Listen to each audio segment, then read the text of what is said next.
Marques, how the hell do you daily two phones? I really want to carry my Microsoft Duo with me, but it's hard. What makes it easier? Tips/tricks? ? This is actually a good question because I've had to do that once or twice, and it's very weird. My real answer is I've been doing it for so long that I have a very well-defined set of things that I do on each phone.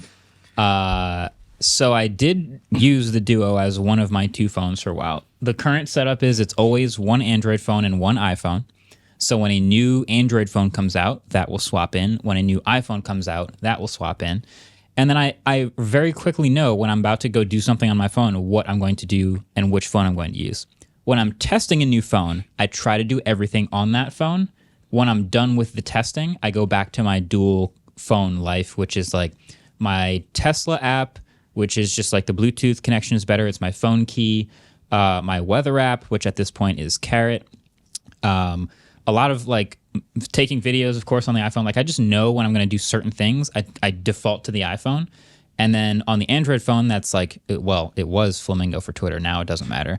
Now we quit Twitter. It is Reddit. It is email. It is a lot of other things that I do on the more day-to-day, including texting. And that's on the Android. My to-do list app, I always default to the Android phone for some reason. That doesn't matter as much, but that's my general... That's what's happening when I'm using two phones. So like if you're just walking around and you're like, oh, I want to go on Reddit, you'll just like naturally pull out the Android phone. Yeah. 75% of what I do is on the Android phones. Also, Relay for Reddit is like the best Reddit app ever. Yep. Fact. But I will say, to answer this guy's question, Panos would say that the Duo is not even a phone. You don't even have to carry two phones with you. You're carrying a Duo already. You're just carrying a phone and a Duo. I feel like in that question... Is that 3 phones? No, it's an experience. It's not a phone. I also feel like the person asking this question kind of answered it for themselves because they say, I really want to carry my Duo as well. How do you do it? Like, why do you want to carry your Duo? Yeah. There's a reason you like the Duo and why you want to carry it. So true. Do those things on the Duo and do the rest of it on your regular phone. Yeah. It sounds like there are things your normal phone doesn't do. Do those on the Duo. Plus, you can just tether if you have to ever use data on it. That is true. I do have 2 SIM cards. Yeah, I was about to ask people don't. For the people. You have 2 phone numbers then, I do. too. Okay, right. I wonder if that is where it gets tricky, is if you're just like hot swapping your SIM like a madman. Yeah. I don't recommend it. So the iPhone is eSIM, and I still have a physical SIM for all the Android phones that I move between them. And that's just the way it is. And like there's some family members that have the iPhone number because we have like a family FaceTime thing, but then my default is the regular Android phone. So it's just, I just know what I'm doing. As soon as I have a task, I know exactly which phone I'm going to use. Unless I'm testing a phone, in which case I default to everything on that one phone, unless it's FaceTime related, basically. Yeah. Interesting. All right. Well, next question. So this comes from Matthew Neski on Twitter. What's one piece of tech that you always travel with, but almost never use while traveling? His example, which is also, he pointed it out, and I was like, oh, I'm the same way. His example was the Nintendo Switch. I always bring it with me, and I never use it when I'm traveling. So what is something that you guys bring with you and never use? Battery bank. Fair. And you never use it? It's just dead weight. Yeah. It might be dead. It might be dead. I mean, I have chargers in my bag, but that's an in case of emergency thing. I usually bring like 5 different cameras, and I usually only use 4 of them. We talked about dual phones. Why do you have 5? What do you? I feel like They all have different use cases. Yeah, I could actually see that. I have as not a. Well, because his are probably very specific. Yeah. And they're older film ones. Got a really big one. 4 4x5 like landscape stuff. Landscape photos. Yeah. Okay. And then I've got a big one that's not really big. 4 for walk around like super high quality 6x7 photos. Okay. And then I've got a smaller one that's still really big, which is pretty big for panoramic photos because it does panoramic. That's my favorite one. Okay. Yeah. And then I've got a digital one that's really small that I take photos with like all the time. But not the walk around photos. Wait. Yeah, I take walk around photos with it. It's just But you have a walk around. Yeah, but like 6x7 film walk around versus like digital walk around is different. Did you know a phone does all of those things? Not well at all. This is I thought you might have punched me if I said that. It would have made a better clip. Add the phone to the arsenal. I'm just okay. Look, I will say I usually take at least one photo with like all my cameras, But my biggest one, like my biggest camera, I don't very often take photos with the 4x5. It's unfortunate that it's the biggest It's one. so big. It makes me bring my travel backpack just to take it around with me, and then when I don't use it, I just feel depressed. But it costs like $40 to shoot one photo. I was gonna with say, it, like so. in your defense, though, you have to be very intentional with the shots you take. Yeah. It's not like you're just walking around snapping pictures. Yeah. Is that considered technology? I would say so. Yeah. Yeah. Okay. What's yours, Andrew? It's funny because I just usually borrow this for our travels from the studio, but like a tablet, I never see any point of using a tablet home, but on a plane, a larger screen for viewing like downloaded videos and stuff like that. That's why I want the Google Home with the detachable tablet, Yeah, because it'll baby. just be my Google Home hub or Nest Hub, whatever, and then Wait, I but can do just you- bring it on the plane. with You me. do use that while traveling? I thought that's what the question No, No, was. the it's question what was you something you don't use. bring while with you, but traveling. you like don't you bring with you, use. but you don't use it. Yeah. Wait, I bring. You guys, just get your together and just use the things you bring. I don't pack useless crap. You don't have emergency. I was confused. I thought you just said it wrong when you said you brought your Switch but never used it. No, I never make mistakes. No, I am the epitome of efficiency, baby. I do not mess things up. If anything, I forget to pack things. So Wow. this question A for me. Nice. I'm okay. jealous. Solid. I wish I forgot to pack things. All the questions I've read so far sound like other YouTubers, like Matthew Grimes and Austin Gentry. Like, if someone was like, dude, you hear Austin Gentry just hit 350K subscribers? Well, that could be literally anybody because everyone's on YouTube. Austin's a pretty social media name. Yeah, I dig it. Really? Yeah. he gets it. Okay. I'll go with it. I don't have enough right. information to dispute you, so.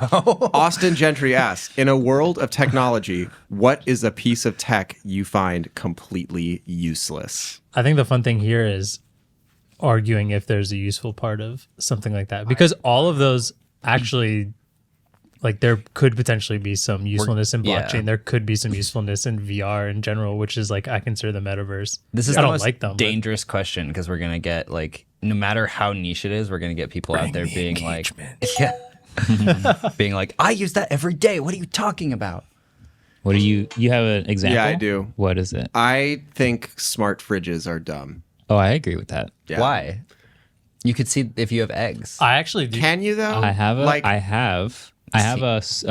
is it LG? Samsung? Samsung. I have a Samsung smart fridge, and you need to use a Samsung app on a Samsung phone with Samsung Smart Things Does it have to see what's in it. Does it have to be on a Samsung phone? Yeah. Because I There- have Samsung smart things on my Pixel. Oh, even then, it didn't work at all. Wow. I tried. Okay. There is one smart fridge, and it never even came out. It was just like an LG demo like product thing that I thought was dope. And it didn't even have any quote unquote like smart features. Like it wasn't going to be like Siri enabled or none of that. But it was made of really, really, really thick LCD panels. So the entire fridge could go from being white to transparent. Oh, those are So stupid. so you could look inside the fridge without having to open the fridge. Oh, there's and, That came out. and no, it's not that it's cameras. It's that the fridge itself can literally turn clear, or the door of it can turn I think clear. I think No, you're I think thinking that- you're thinking of the colored one that just got announced. No, there was the at one where you CES. could knock on it and the door That's the thing, comes too. transparent. Yeah, I think Yeah. I've seen that. That's real. Did they? I mean, believe it's, so. there's a camera inside the door. Yeah. And when Is you it a knock on camera? it turns the camera This- on and shows it on the Oh, outside okay. So screen. maybe that's. If I remember it correctly, this was different because this was actually from LG's like experimental displays division. Like they were showing off some of their transparent TV tech, and they were like, "Look, we could build this into a fridge that can turn translucent, and then you don't have to waste energy opening the door." Yeah, but you're illuminating the and then- LCD. That is really funny. LG also. no, you're doing well, I guess, but you're not really, because when you're illuminating an LED, you're firing a backlight. But actually, Yeah. all you're doing with that is, if you want to get technical, you're firing charges into the actual crystals, which get them to unhelix and let light pass through, which I don't The think requires that beautiful- much. The beautiful irony of that is you're doing all of that work so that you don't have to open the fridge, that you save a little bit of electricity to save a little money. But that fridge will cost so much more money yeah, than yeah. a regular fridge. You're doing it for like futuristic chameleon armor fridge. You Yeah. know? The cheapest one is $2,400. Anyway, on sale. This concludes my answer to the question 2000. of Yeah. smart fridges are useless. I agree with that one. Okay. I like that answer. Do you guys have answers? All the I technology disagree in with the that world? answer. Wow. maybe they're not working very well yet, but I do think there's definitely of like That's being also able to the look into NFTs. your fridge at the grocery store and decide if you need to buy more of X or Y. Theoretically. That seems I'm just trying to think of Very something that a lot of people have that I've never found a use for. Giant camera. Amazon I mean, Astro. Astro is my Astro, I would useful Yeah, usefulness. he's not Astro useful is not whatsoever. useful. No, Astro is not useful. he's just fun. Other than for potential emotional bonding, which is That's what I- dangerous yeah. because it's a robot and it's not a good idea to get bonded to. Get a dog. Yeah, Well, he don't- won't die though. At least, There's also a actually, he could die. When But they you could just end buy another Astro one. software support in 3 years and Astrobot is just a shell of itself and you're emotionally connected to the way it looked at Yeah. you, Oh, I'm gonna great. cry. there will happened to be me. some. it's going to happen. It's probably there are very few scenarios for Astro. Also, I don't know if our video on Astro is going to be out by the time this video podcast comes out, but there will be an Astro You'll video find out. at some point. Hey, thanks for watching this clip. A quick message for you now that you've made it to the end from the producers. We just wanted to say thanks for watching and for listening. And as we usually do, we'll toss it to the guys at the table hosting for the outro. They know it. Waveform podcast is produced by Adam Molina and Ellis Rovin. We are on the Vox Podcast Network, and our intro outro music is by Vane.